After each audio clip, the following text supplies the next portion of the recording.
Hi மக்களே, Sunday special வந்து இன்றைக்கி மட்டன் பிரியாணி தான். வாங்க எப்படி செய்யலான்னு சொல்லி பார்க்கலாம். மட்டனை நல்லா வாஷ் பண்ணி எடுத்ததுக்கப்புறம் 1/2 kg தான் நான் எடுத்திருக்கேன். அதுக்கு சால்ட்டு, மஞ்சத்தூள், இஞ்சி பூண்டு பேஸ்ட்டு, கொஞ்சம் தண்ணி ஊற்றி நம்ம வந்து ஒரு 5 விசில் வந்து விட்டு எடுத்துக்கலாம். அதுக்கப்புறம் வந்து நான் முன்னாடியே வந்து வெங்காயம், தக்காளி, பச்சை மிளகாய், இஞ்சி பூண்டு இது எல்லாமே நம்ம ரெடி பண்ணி வச்சுட்டு ஸ்டார்ட் பண்ணணும். அப்படின்னா தான் நமக்கு வந்து சமையல் வந்து குயிக்காக கொஞ்சம் வந்து நமக்கு வேலையாகும். ஆன் த ஸ்பாட்டில் நம்ம கட் பண்ணுறத வந்து கொஞ்சம் அவாய்ட் பண்ணிக்கலாம். அதுக்கப்புறம் குக்கர் அடுப்பில் வச்சுட்டு நம்ம எண்ணெய், நெய் இஷ்டம் இருக்கவங்க ஆட் பண்ணிக்கோங்க, இஷ்டம் இல்லாதவங்க நெய் ஆட் பண்ண தேவையில்லை.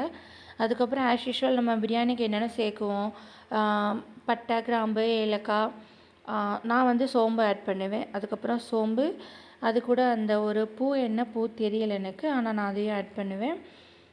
அதுக்கப்புறம் வந்து ஆனியன் தான் மக்களே நமக்கு வந்து கிங். நல்லா வதங்கணும்.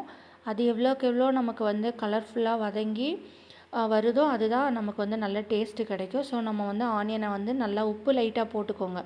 அது கொஞ்சம் இன்னும் கூட குயிக்காக வந்து வதங்கி வரும். அதுக்காக நம்ம உப்பை ஆட் பண்ணி கொஞ்சம் வதங்க விட்டுக்கலாம்.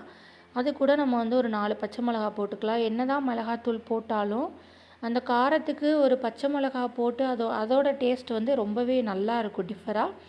ஸோ அதுக்காக நீங்கள் வந்து பச்சை மிளகா போட்டுக்கோங்க. அது கூட வந்து இந்த டைமில் வந்து நம்ம வந்து மிளகாத்தூள் ஆட் பண்ணிக்கலாம். எண்ணெயில் மிளகாத்தூள் படும்போது வந்து அதோட கலர் வந்து ஸ்ட்ரக்சர் வந்து கொஞ்சம் நல்லாயிருக்கும். ஸோ அதனால் இந்த டைமில் மிளகாத்தூள் போட்டுட்டு தக்காளி, அதுக்கப்புறம் கர்டு இதெல்லாம் போட்டு கொஞ்சம் வதங்கினதுக்கப்புறம் நம்ம நறுக்கி வச்சுருக்க மல்லித்தலை, புதினாவையும் இது கூட நம்ம வந்து ஆட் பண்ணிக்கலாம். இதுவும் வதங்கினதுக்கப்புறம் நம்ம வந்து வேக வச்சு எடுத்துருக்கோம்ல அந்த மட்டனை வந்து நம்ம இது கூட ஆட் பண்ணிக்கலாம். இது மட்டன் வந்து ஆல்ரெடி வெந்திருக்கும். ஸோ நமக்கு ரொம்ப நேரம் இதில் வந்து வேகணும், கிளறணும் அப்படிங்கிற அவசியம் இல்லை.